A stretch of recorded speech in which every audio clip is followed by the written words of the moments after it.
오늘 하나님께서 주시는 말씀은 로마서 3장 21절부터 31절입니다. 저희 하나님의 말씀을 경외하는 마음으로 다 같이 함께 일어서서 제가 로마서 3장 21절 부터 31절까지를 봉독하겠습니다. 개역 개정으로 읽겠습니다. 이제는 율법 외에 하나님의 한 의가 나타났으니 율법과 선지자들에게 증거를 받은 것이라. 곧 예수 그리스도를 믿음으로 말미암아 모든 믿는 자에게 미치는 하나님의 의는 차별이 없느니라. 모든 사람이 죄를 범죄하였음에 하나님의 영광에 이르지 못하더니 그리스도 예수 안에 있는 속량으로 말미암아 하나님의 은혜로 값없이 의롭다 하심을 얻은 자 되었느니라. 이 예수를 하나님이 그의 피로써 믿음으로 말미암는 화목 제물로 세우셨으니 이는 하나님께서 길이 참으시는 중에 전에 지은 죄를 관가하심으로 자기의 의로우심을 나타내려 하심이니 곧 이때 자기의 의로우심을 나타내사 자기도 의로우시며 또한 예수를 믿는 자를 의롭다 하려 하심이라. 그런즉 자랑할 때가 어디냐 있을 수 있느냐 무슨 법으로냐 행위로냐 아니라 오직 믿음의 법으로다. 그러므로 사람이 의롭다 하심을 얻은 것은 율법의 행위에 있지 않고 믿음으로 되는 줄 우리가 인정하노라. 하나님은 다만 유대인의 하나님이시냐 또한 이방인의 하나님은 아니시냐 진실로 이방인의 하나님도 되시니라. 할례자도 믿음으로 말미암아 또한 무할례자도 믿음으로 말미암아 의롭다 하실 하나님은 한 분이시라. 그런즉 우리가 믿음으로 말미암아 율법을 파기하느냐 그럴 수 없느니라. 도리어 율법을 굳게 세우니라. 불은 마르고 꽃은 시드나 하나님의 말씀은 영원히 서리라. 아멘. 앉으셔도 됩니다. 오늘은 설교가 조금 딱딱할 수 있을 것 같아서 밖에 커피를 준비했습니다.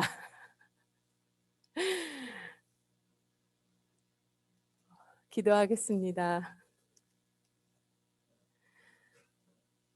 하나님, 한없는 주님의 은혜 온 세상을 덮습니다. 천지가 하나님의 영광을 노래하고 이 땅 구석구석마다 숨쉬는 모든 것들이 하나님을 찬송하며 영광 드리는 그날을 기다립니다. 온 땅 위에 하나님의 영광이 가득하기를. 주님, 길이요 생명이요 진리 되시는 주님, 그 주님만 따릅니다. 이 시간 성령님 이곳에 그리고 줌으로 예배 드리시는 성도님 곳곳 계시는 그 초소마다 저희 마음 가운데 운행하여 주사 십자가로 인도하여 주옵소서. 진리로 우리를 자유케 하여 주옵소서. 은혜를 풍성히 부어 주옵소서. 예수님의 이름으로 기도합니다. 아멘.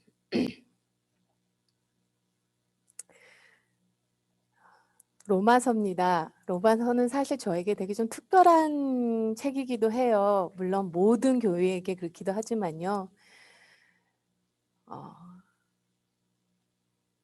어렸을 청년 때에, 아니 젊었을 때에 어느 날 갑자기요. 성경 말씀이 다 거짓말 같은 거예요. 이게 정말 다 진리인가라는 마음이 들었습니다. 그래서 목사님을 만났죠. 목사님과 같이 콜라를 마시다가 제가 목사님한테 말씀드렸습니다. 목사님, 솔직히 성경 다 뻥이죠. 목사님께서 콜라를 드시다가 체하셔서 한참을 고생하셨어요. 그리고 나서 제가 이불을 싸들고 교회로 들어갔습니다. 교회에서 밤새 기도를 했어요. 그리고 나서 새벽에 기도원으로 또 들어갔습니다. 3일을 금식을 하면서 하나님께 진리가 무엇이냐고 길을 보여달라고 할 때 그때 로마서를 읽고 또 읽고 또 읽었습니다. 참 은혜의 로마서예요. 만일 누가요 저에게 성경에서 가장 중요한 단어가 무엇입니까? 라고 물어보면요. 저는 접속사, 그러나, 영어로 but, 접속사 그러나가 성경에서 가장 중요한 단어인 것 같습니다. 라고 대답할 것 같아요. 왜냐하면 반전이 있다는 거거든요. 오늘 성경 말씀, 본문 말씀도요. 개역 개정에는 이제는 율법 외에 하나님의 한 의가 나타났으니라고 시작이 됩니다. 근데 사실 원어 성경에는요. 이 앞에 그러나 이제는이에요. 그래서 NIV, ESV, 표준세번역 다 같이 그러나 이제는 율법 외에 하나님의 의가 나타났으니 그래서 사실 그러나가 들어가야 되는 게 맞는 번역입니다.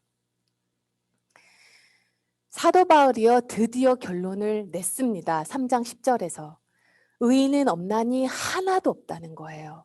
하나님의 눈앞에서는 모두가 죄인입니다. 사람은 율법을 잘 지켜서 의로워질 수 없다고 결론을 냈어요. 그리고 이제 말합니다. 그러나 이제는 하나님께서 우리에게 율법과 상관없이 의롭다 함을 받을 수 있는 놀라운 은혜를 허락하셨다는 거예요. 그것이 속죄의 십자가의 복음을 듣고 주 예수님을 믿는 것이라고 합니다. 예수님을 믿음으로 의롭다 함을 받는 길은 율법을 지키는 것에 비해 말할 수 없이 정말 쉬운 길이죠. 거저주는 길입니다. 그래서 은혜라고 우리가 얘기를 해요. 거저준다는 말은요. 공짜라는 말이 아닙니다. priceless 라는 말이에요. priceless. 난 그 가치를 돈으로 따질 수 없다는 것이지 공짜라는 말은 아니에요. 돈으로 따질 수 없는 하나님의 의를 선물로 우리에게 주셨다는 것입니다. 선물은요. 주는 사람은 그 값을 치렀어요. 받는 사람은 거저받지만 주는 사람은 그 값을 치렀습니다. 우리가 엘리베이터를 탈 때요. 문 닫힌 버튼을 막 누르죠. 시간이 지나면 자연적으로 닫힐 텐데 이 문 닫힌 버튼을 누릅니다. 이 문 닫힌 버튼을 누를 때 엄청난 전기세가 들어간다고 하더라고요.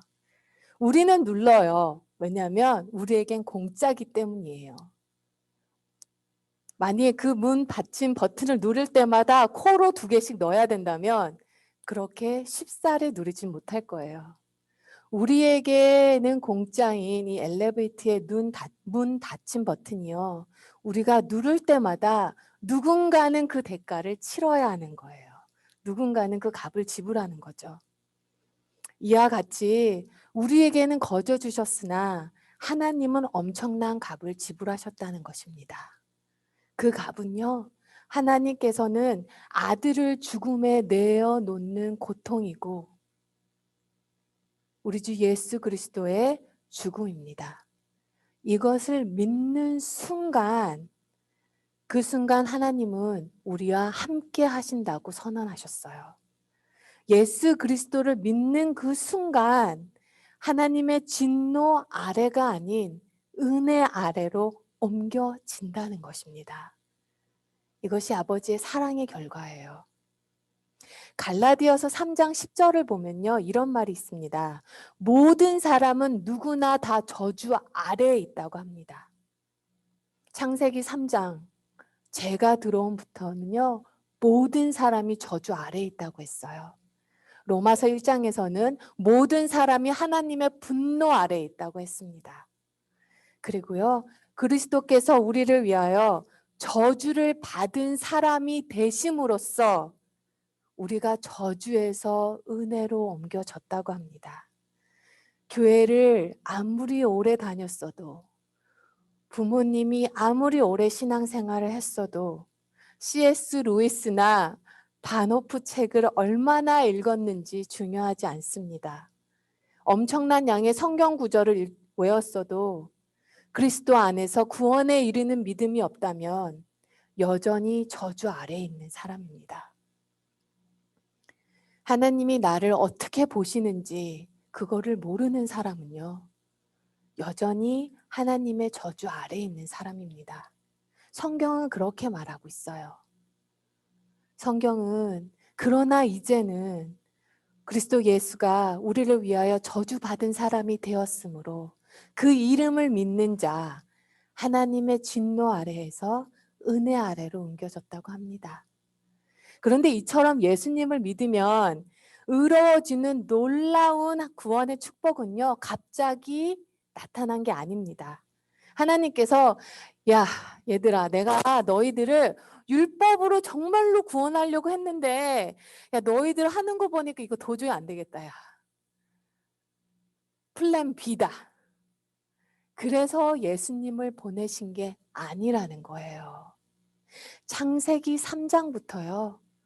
그 전부터 하나님은 예수님을 보내시는 것이 플랜 A였다는 거예요. 구약에서부터 보여준 하나님의 구원의 역사가 예수 그리스도로 인해서 이루어진다는 거였습니다.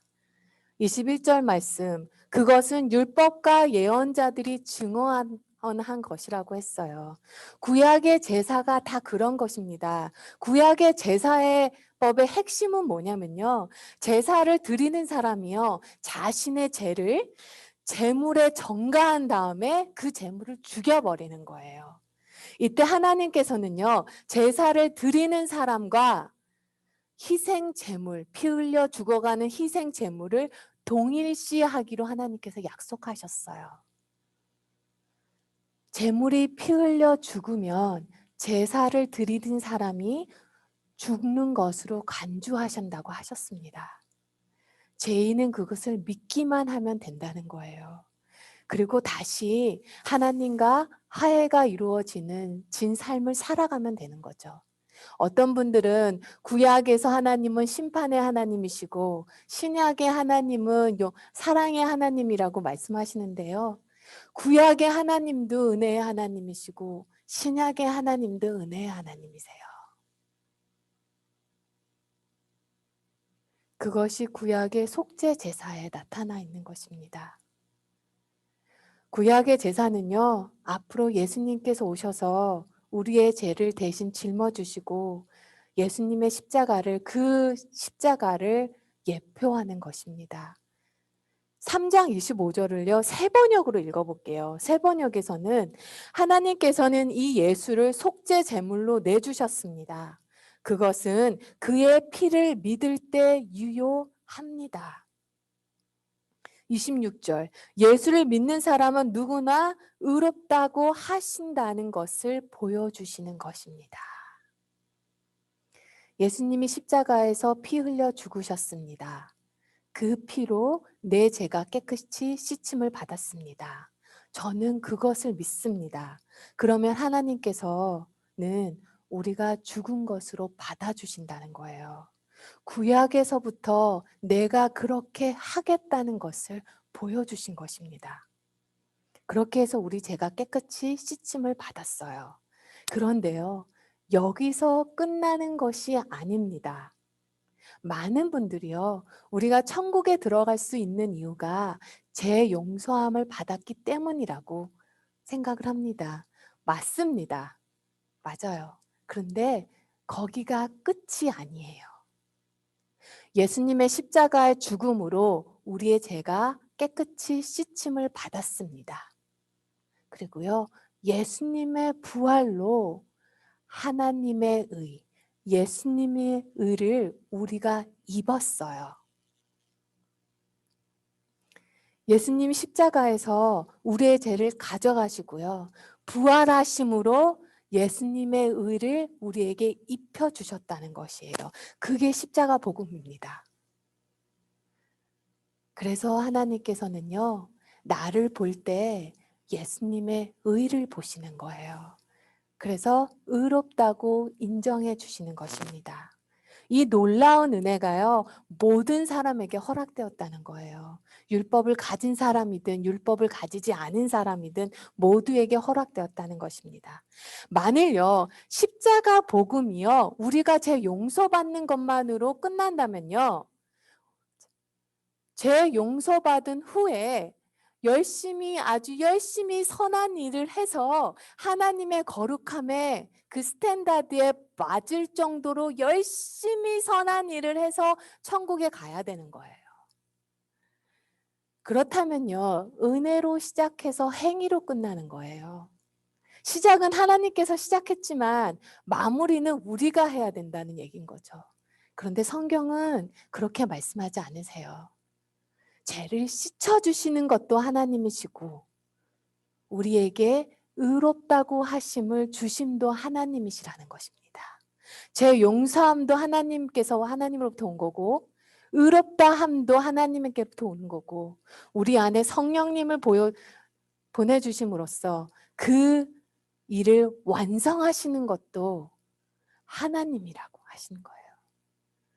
너희 안에서 착한 일을 시작하시니가 우리 주 예수 그리스도의 날까지 이루시기를 내가 확신하노라. 그래서 우리는 자랑할 게 하나도 없다는 것입니다. 27절 말씀, 그런즉 자랑할 데가 어디냐, 있을 수 없느니라. 율법 아래 사는 사람과요, 은혜 아래 사는 사람의 대표적인 차이가 자랑하는 것입니다. 아무리 교회 생활, 신앙 생활 오래 했다고 해도, 열심히 했다고 해도, 믿음이 자랑하고 경건함을 자랑하고 직분을 자랑하면서 다른 사람을 판단하고 무시한다면 그는 율법 생활을 하는 것입니다. 나의 죄의 대가를 치르시기 위해 하나님께서 어디까지 낮아지셨는지, 어디까지 낮아지셨는지, 나도 내 스스로를 사랑할 수 없는데 나도 사랑하지 못하는 나를 하나님께서 사랑하신다는 거죠. 이것을 알면 자랑할 게 아무것도 없습니다. 감사할 것뿐이에요.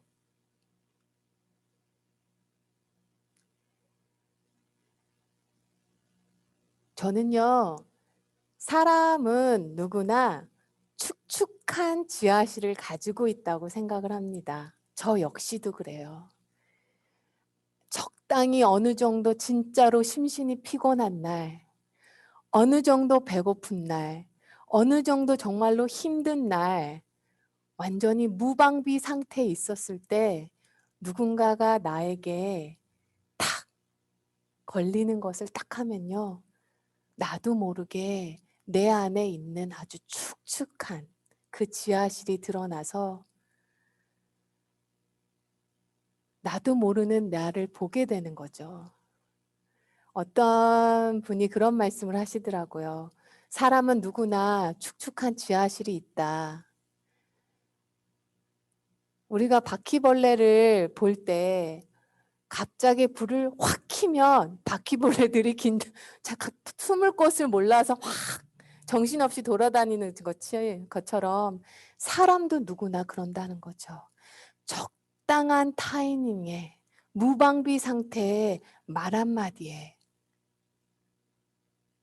나의 본 모습이 보여지는 거죠. 그런 나를 하나님께서 사랑하신다는 거예요. 혹시 영화 밀양을 보셨나요? 밀양 아마 보지 못할 수도 있었는데요. 전도연 씨가 열연한 그 밀양이라는 영화에서는요. 전도연 씨가 시내로 나오는데요. 시내는 남편을 잃고 남편 고향인 밀양에 내려가서 살게 되죠. 그런데 아들과 같이 살게 되는데 아들이 유괴를 당하고 살해당하는 일이 벌어집니다.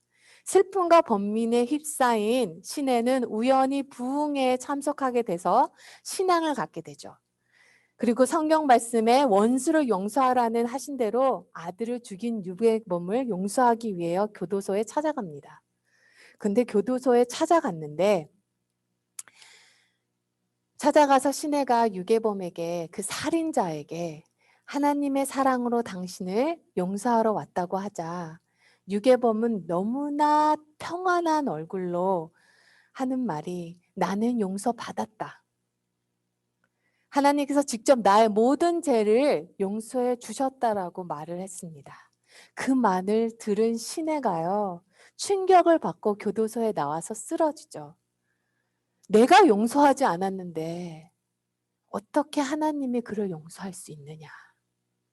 그 후에 영화는 이 내내 그 시내의 방황을 묘사하는데요. 이 영화는 기독교 영화가 아닙니다. 이 영화는요, 기독교를 빈정하기 위해서 만든 영화죠. 기독교의 어떤 면을 빈정거린 거냐면요. 회개하지 않았는데, 회심하지 않았는데 제 용서함을 받았다고 말하는 그런 기독교인들을 빈정거리고 있는 거예요. 어떤 죄를 지었어도 예수님의 십자가 때문에 다 용서받았다면서 자기 죄에 대한 애통함이 없고 피해자에게 잘못했다는 고백도 한마디 없는 살인자. 그가 오늘날 교회를 채우고 있는 기독교인들이라는 거예요. 밀양을 볼 때 마음이 참 불편해요. 불편한 이유가 무엇인가 하고 생각을 해보면요. 그 살인자의 삶 속에 예수님의 역사하심이 없어요. 성령님의 역사하심이 없어요. 만일 그 살인자의 삶 속에 예수님의 역사하심이 있었다면 자신이 진짜 죽을 수밖에 없는, 지옥으로 갈 수밖에 없는 자신이 죄인임을 진정으로 깨달은 자에게 나타나는 애통함이 반드시 있었을 거예요. 가슴 치는 애통함과 눈물과 용서가 있었어야 합니다. 처절하게 자신의 죄를 고백하고 용서를 구해야 했어요. 저희가 제자 양육 때 왕수 형제님께서 이런 말씀을 하셨어요. 예배를 드리는 도중에 내가 정말로 죄인이구나. 내가 정말 죄인 덩어리구나. 죄덩어리구나. 라는 마음이 들었다고. 밀양은요. 자기가 죄인이라고 말하지만 자기가 얼마나 죄인임을 애통함이 없는 그리고 죄 용서받음을 받았다고 말하는 그런 기독교인들을 빈정대고 있는 것입니다. 회개 없는 회심은 회심이 아닙니다. 그런 십자가 복음은 없어요. 로마서에서 믿음을 시인하면 구원을 받느니라 라고 말을 했는데요. 우리가 잠깐 이 시대를 돌아봐야 돼요. 이때 당시에 내가 예수님을 믿습니다. 예수님의 십자가의 보혈로 내 죄가 다 깨끗이 씻음을 받았습니다. 그로 인하여 내가 의롭게 되었습니다. 라고 고백하는 그것은요. 삶과 죽음을 나누는 고백이었어요. 그때 당시에는요. 크리스찬이라고 하면요. 기독교를 믿는다고 하면요. 사회적 지위 다 내려놔야 됐습니다. 한번 상상을 해봤어요. 10년을 공부하고 공무원 시험을 보고 공무원이 됐는데 학교 선생님이 됐는데 내가 예수를 믿습니다. 그 말 한마디 고백으로 내려놔야 됐고 의사 직업도 내려놔야 되고 모든 직업과 사업장 다 내려놓고 해야 되는 그 말 한마디가 바로 내가 예수를 믿습니다. 그 고백 한마디였어요. 죽고 사느냐의 문제가 바로 그 말 한마디에 달려 있다는 것입니다. 한 세기 전 영국에서요, 구세군의 창설자인 윌리엄 부스가요, 이런 질문을 받았어요, 기자에게. 기자가 질문하기를요, 앞으로의 기독교는 어떤 기독교가 되겠습니까? 라고 물어봤습니다. 그러자 윌리엄 부스가 이렇게 대답을 했어요. 앞으로의 기독교는 거듭남 없이 구원을 선포하는 기독교, 회개 없이 죄의 용서함을 말하는 기독교가 될 것입니다.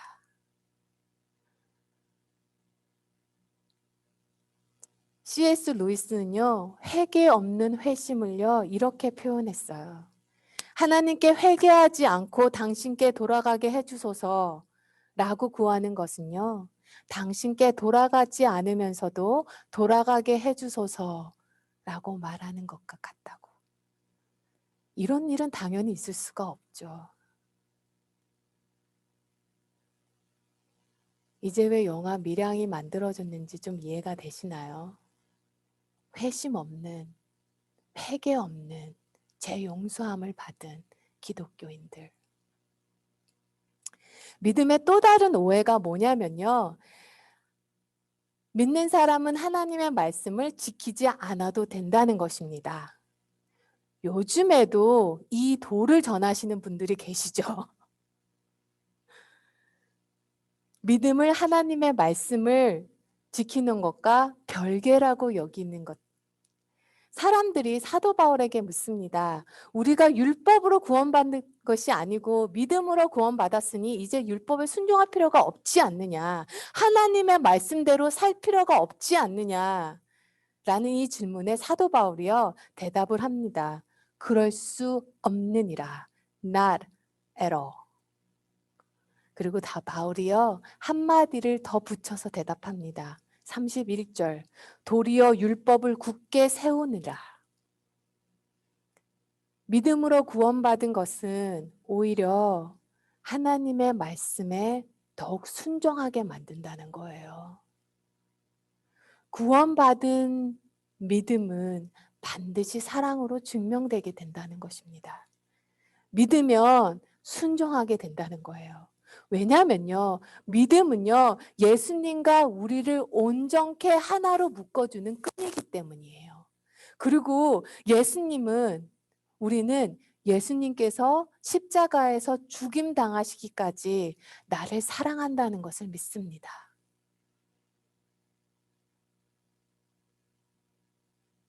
그리고 사랑으로 충만하신 그 예수님이 내 안에 계신다는 거예요. 내 안에 오셨다는 것입니다. 그리고 나를 떠나지 않으신다는 거예요.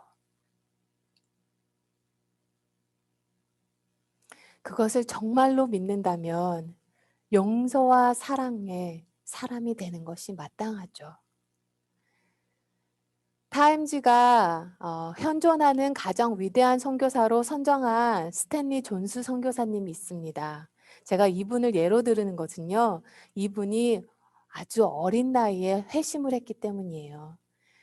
15살 때 한 집회에서 예수님을 영접했습니다. 그리고 2년 뒤 17살 때에 순회 설교자 로버트 베이트먼의 집회에서 주님을 만났어요.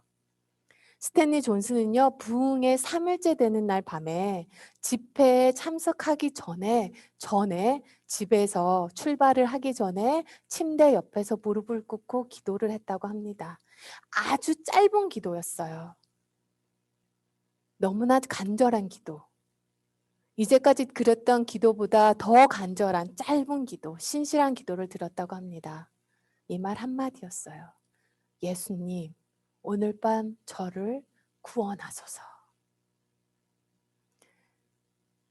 그러자 한 줄기 빛이 어둠 속을 뚫고 들어오는 것 같았다고 합니다. 그날 그는 교회로 달려갔다고 해요. 그렇게 집회에 참석했다고 합니다.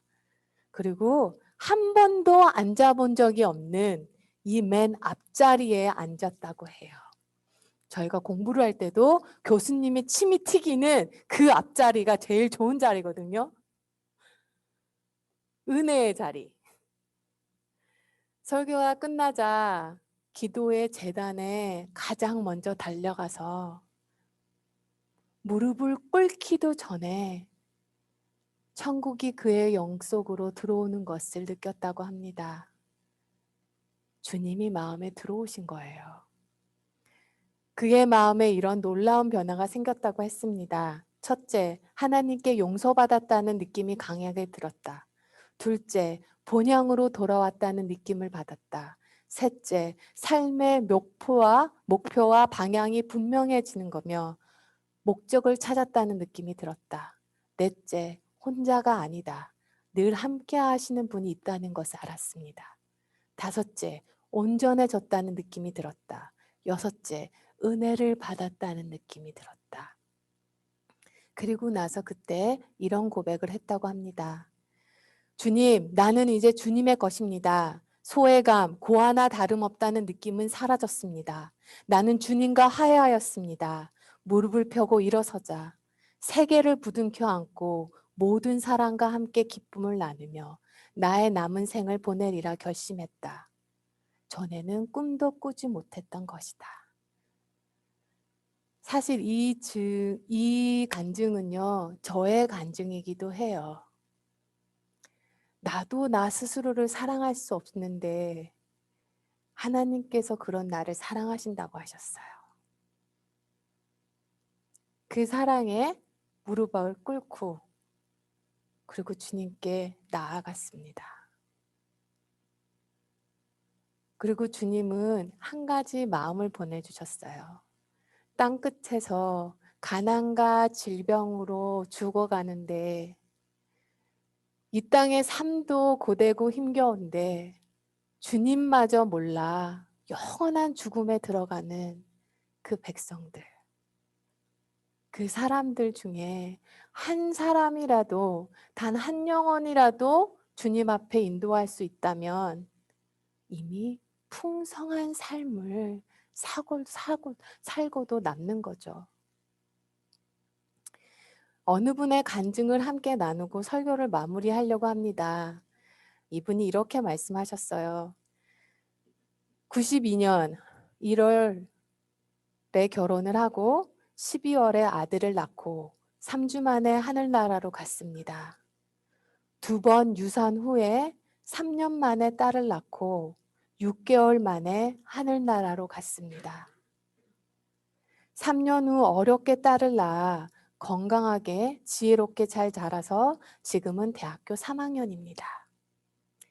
88년 4월에 신장 이식 수술을 하고 2003년 허리 디스크 수술을 받고 2009년 뇌출혈로 죽을 거라는 진단을 받고 큰 병원에서 수술을 받고 2012년 급성 심근경색 9시간 후 병원에 가서 스텐트 시술을 받았습니다. 죽음의 순간마다 하나님의 크신 능력으로 후유증 없이 치료해 주셔서 지금은 5톤 트럭을 운전하며 하나님 자랑하며 하나님 찬양하며 하나님의 사람으로 열심히 살고 있습니다. 저와 여러분이 믿고 섬기는 하나님은 이처럼 불꽃 같은 눈으로 오늘도 우리를 지키시는 분이십니다. 사랑하는 성도 여러분, 예수를 믿는다는 것은 이런 거예요. 예수님에 대해서 들어서 아는 것뿐만이 아니라 예수님께 달려가고 예수님께 전부를 맡기고 예수님만 바라보며 하루하루를 감사함과 순종하며 사는 것이 그것이 구원에 이르는 믿음이에요. 예수님이 역사하는 삶 속에서는 반드시 회심이 있습니다. 그리고 사랑과 순종은 따라오게 되어 있습니다. 이 말은요, 사랑과 순종이 구원의 조건이라는 말은 아닙니다. 그러나 구원받은 사람에게는요, 반드시 일어나는 구원의 결과물이라는 거예요. 기도하겠습니다.